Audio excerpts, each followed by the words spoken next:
नागपूर प्रादेशिक हवामान केंद्राने दिलेल्या सूचनेनुसार 28 व 29 जुलै या कालावधीत चंद्रपूर जिल्ह्यासाठी ऑरेंज अलर्ट जारी केला आहे। या कालावधीत चंद्रपूर जिल्ह्यात काही ठिकाणी विजांच्या कडकडाटासह मुसळधार ते अतिमुसळधार पाऊस पडण्याची शक्यता वर्तवण्यात आली आहे। अतिमुसळधार पावसात नागरिकांनी घरात आश्रय घ्यावा। मुसळधार पाऊस आणि जोरदार वारा असताना खिडक्या आणि दरवाजापासून दूर राहावे। रोडवे, अंडरपास, ड्रेनेजचे खड्डे, सखल भाग आणि जिथे पाणी साठते अशा भागातून जाणे टाळावे। खराब दृश्यमानतेमुळे मुसळधार पावसात वाहने चालवू नये। पॉवर लाईन्स किंवा विजेच्या तारांपासून दूर राहावे। विजेच्या गडगडाटासह पावसाची पूर्वकल्पना असल्यास बाहेर जाणे टाळावे।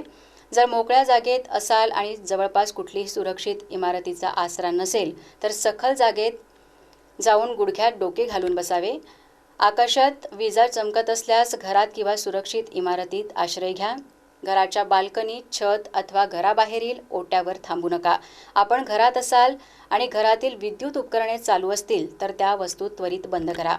तारांचे कुंपण, विजेचे खांब आणि इतर लोखंडी वस्तूंपासून दूर राहा। पाण्यात उभे असाल तर तात्काळ पाण्यातून बाहेर पडा। शॉवरखाली आंघोळ करू नका। घरातील बेसिनचे नळ, पाण्याची पाईपलाईन यांना स्पर्श करू नका। तसेच कुठल्याही विद्युत उपकरणाचा वापरही करू नका।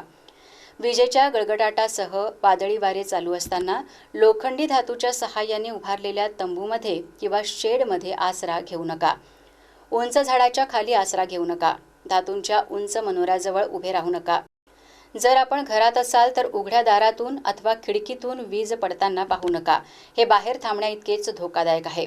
वादळ, वारा, मुसळधार आणि अतिमुसळधार पावसात नागरिकांनी योग्य काळजी घ्यावी असे आवाहन जिल्हाधिकारी वसुमना पंत यांनी केले आहे।